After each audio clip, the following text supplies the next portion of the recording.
अस्सलाम वालेकुम स्टूडेंट। और आज का ये वीडियो जो नज़रियात, इससे पहले की जो वीडियो है वो उर्दू ज़बान के ऊपर किसकी क्या नज़रिया है वो है, और उसके बाद का है दक्षिण में उर्दू किस तरह आई। और आज का ये वीडियो ये है कि इम्पोर्टेंस आपको क्या याद रखना है। यूजीसी नेट वगैरह का जो एग्ज़ाम देते हैं उसमें कौन सा चीज़ आपको मेन याद रखना है वो है। तो इससे पहले जो है वो आप लोग वीडियो देख लें, उससे आपको काफ़ी सारी परेशानी का हल मिलेगी। सबसे पहले यहाँ पर ही मैंने बताया कि किताबों का नाम है और जो उसने लिखा है उधर। तो उर्दू ज़बान और लिशानियात जो गोपी चंद नारंग की लिखी हुई है, मकदमा तारीख़ ज़बान उर्दू जो मासूद हुसैन खान की लिखी हुई है, पंजाब में उर्दू जिसने दावा किया महमूद शिरानी, पंजाब में उर्दू वो उसकी ये किताब है। उर्दू की कहानी एहतशाम हुसैन की लिखी हुई है। हिंदुस्तानी लिशानियात ये मही अलाउद्दीन कादरी ज़ोर का लिखा हुआ है। लिशानी मुतालिक ज्ञानचंद जैन का लिखा हुआ है। ज़बान उर्दू ज़बान और कवायद ये रशीद हुसैन खान की लिखी हुई है। उर्दू इमला वो भी रशीद हुसैन खान की लिखी हुई है। दक्षिण में उर्दू नसीर अलाउद्दीन हाशमी, ये इसने दावा किया है कि जो उर्दू की पैदाइश है वो दक्षिण में हुई, उस पर वो बुक लिखे हैं तो नसीरुद्दीन हाशमी है। पंजाब में उर्दू वो एहतशाम है। ये सारी चीज़ें हैं। उसके बाद है कि उर्दू लिशानियात ये शौकत सब्ज़वारी की है। उर्दू ज़बान की तारीख़ ये मिर्ज़ा खलील अहमद बेग का है। और दूसरा किताब भी उसी का है, उर्दू की लिशानी तश्कील, ये भी मिर्ज़ा खलील अहमद बेग का है। आम लिशानियात ये ज्ञानचंद जैन का है। उर्दू की इब्तदाई ज़माना शम्सुर रहमान फारूकी की है। उर्दू कैसे लिखे रशीद हुसैन खान की लिखी हुई है। ये सारी किताबों का नाम है जो आपको याद रखनी है। और भी अगर किताबों का नाम आप लोग के जहन में आ रहे हैं तो ज़रूर से आप कमेंट कीजिए, ताकि बाकी सब भी वो कमेंट देख के याद रखने की कोशिश रहेगी। कुछ याद रखने वाली जो बात है वो मैंने पॉइंट की है। जो उर्दू ज़बान और तारीख़ का जो मैं वीडियो बनाई उसका जो कुछ बातें हैं जो आपको याद रखना बहुत ज़रूरी है, जिसका एग्ज़ाम में पूछे जाते हैं। तो सबसे पहला जो है वो ज़बान के कुल 8 ख़ानदान है, और सबसे बड़ा ख़ानदान जो है वो हिंद यूरोपी ख़ानदान है। उसी हिंद यूरोपी ख़ानदान की एक मशरक़ी शाख हिंद आराई कहलाती है, और उसी हिंद आराई ख़ानदान से उर्दू और हिंदी का ताल्लुक़ है ना। हिंद आराई से उर्दू का ताल्लुक़ है। दूसरा पॉइंट है हिंदुस्तान में ज़बानों के 2 अहम ख़ानदान पाए जाते हैं, जिन्हें हम हिंद आराई ज़बान का ख़ानदान और द्राविड़ी ज़बान का ख़ानदान के तौर पर जानते हैं। कहा जाता है कि द्राविड़ी नस्ल के लोग ही कदीम भारत के असल बाशिंदा है। ये 2 पॉइंट है।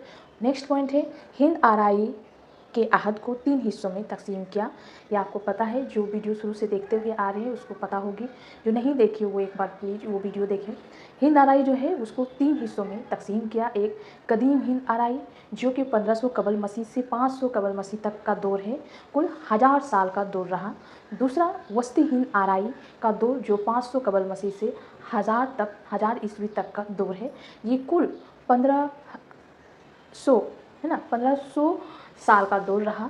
उसका बाद लास्ट दौर जो है वो जदीद हिंद आराई का दौर, जो हज़ार से लेकर अभी तक का दौर है। कदीम हिंद आराई अहद में 4 वेद मिलते हैं। नेक्स्ट पॉइंट है जो कदीम हिंद आराई है, ये कदीम पहला नंबर, उसके 4 वेद मिलते हैं, ऋग्वेद, यजुर्वेद, सामवेद और अथर्ववेद। कदीम हिंद आराई दौर को ज्ञानचंद जैन ने 2 अदवार में तकसीम किया, एक वैदिक संस्कृत, दूसरा क्लासिकल संस्कृत, है ना। ये चीज़ें याद रखनी है कि ज्ञानचंद जैन ने कितने हिस्सों में तकसीम किया, कदीम हिंद आराई में कितने वेद मिलते हैं, या फिर हिंद आराई को कितने हिस्सों में तकसीम किया, कदीम हिंद आराई का दौर कितना साल का रहा, वस्ती हिंद आराई का कितने साल रहा, जदीद का कितने साल रहा, ये सारी चीज़ें आपको याद रखनी है। डॉक्टर सुदर्श वर्मा है ना, डॉक्टर सुदर्श वर्मा ने ज्ञानचंद जैन ने 2 हिस्सों में तकसीम किया, और सुदर्श वर्मा ने 5 अदावार में तकसीम किया है। एक वैदिक मंजिल जिसमें ऋग्वेद है ना, यजुर, अथर्व और सामवेद लिखे गए। दूसरा अहदमानती की मंजिल, इस दौर में संस्कृत के आलिमों के ज़बान बन जाती है। तीसरा रामिया मंजिल, उसे आदमी मंजिल भी कहा जाता है, उसी दौर में महाभारत लिखी जाती है।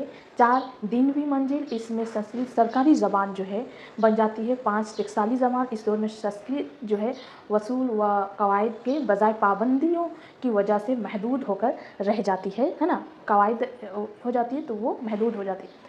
उसके बाद है कि आर्यों के जो आमद के सबब सबसे पहले यहाँ जिस ज़बान की नशोनुमा हुई उसे वैदिक संस्कृत कहते हैं।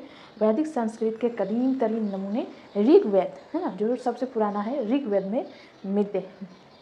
दूसरा पॉइंट आपको याद रखनी है कि वस्ती हिंद आराई जो है उसको 3 दौर में तकसीम किया, एक पाली, दूसरा प्राकृत, तीसरा अपभ्रंश है ना।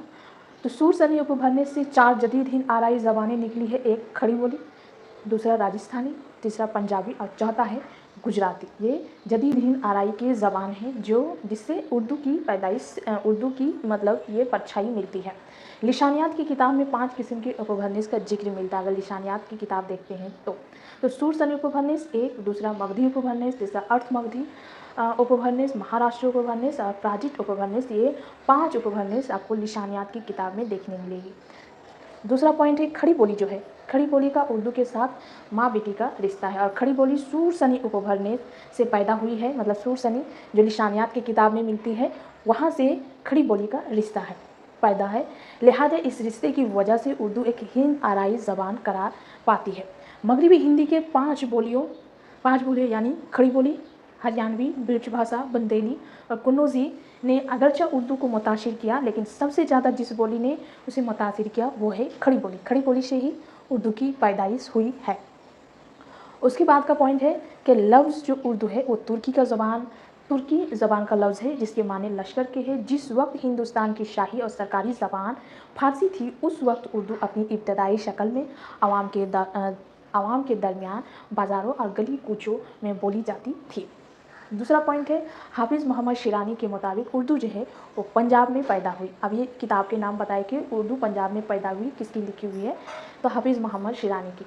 डॉक्टर ज्ञानचंद जैन ने उर्दू की असल खड़ी बोली करार दिया है। खड़ी बोली से ज्ञानचंद के मुताबिक खड़ी बोली से उर्दू निकली है। शौकत सब्ज़वारी ने उर्दू के आगाज़ व इर्तिका के बहस में ज़बान की सर्फ़ी व नहवी साख्त पर ख़ास जोर दिया है और उसी ख्याल को यकसर रद्द किया है कि 2 या कई ज़बानों के मेल से एक नई ज़बान वजूद में आई है। मासूद हुसैन खान ने 1947 में मकदमा तारीख़ ज़बान उर्दू में उर्दू की इब्तदा के बारे में लिखते हैं कि उर्दू ज़बान जो है वो सूरसनी उपभ्रंश की बोलियों में से एक की तरक्की याफ्ता शकल है। ये बोलियाँ मगरबी हिंदी कहलाती है जो कि है ना, इससे पहले जो हम लोग पढ़े। उसके बाद का पॉइंट है उर्दू जो है वो ब्रिज भाषा से निकली है। ये मोहम्मद हुस्न आज़ाद का कौल है कि उर्दू जो है वो ब्रिज भाषा से निकली है। ज्ञानचंद जैन का कहना है कि खड़ी बोली से निकली है और मोहम्मद शिरानी का कहना है कि वो पंजाब से निकली है। जॉर्ज ग्रैंडसन ने हिंदुस्तानी ज़बान को ज़बानों के अजायब घर कहा है। अजायब घर है ना, उर्दू ज़बान को अजायब घर किसने कहा है ये पूछा जाता है। उर्दू खड़ी बोली से पैदा हुई, ये शौकत सब्ज़वारी का कौल है, ये भी आपको याद रखनी है। प्रोफेसर महमूद शिरानी ये साबित करते हैं कि उर्दू ने उस वक्त जन्म लिया जब मुसलमानों ने लाहौर से बढ़कर दिल्ली को अपना दारुल हुकूमत बनाया, तो वो उसी ज़बान को पंजाब से लेकर गए थे और इस तरह उर्दू पंजाब से निकली है। ये प्रोफेसर महमूद खान शिरानी का कहना है ना, इसका कौल है कि वो इस तरह पैदा हुए। तो ये सारी कुछ जो पॉइंट है आपको याद रखनी है। ये सारी शॉर्ट क्वेश्चन जो होती है, जो एग्ज़ाम होते हैं यूजीसी नेट का, अगर क्वेश्चन अगर आप खोल के देखते हैं तो उसमें इस तरह का क्वेश्चन रहता है कि बुक का नाम रहता है, उर्दू पंजाब से निकली है, किसका कौल है ना, खड़ी बोली से निकली है, किसका कौल है। ये सारी चीज़ें शॉर्ट्स जो है वो पूछी जाती है।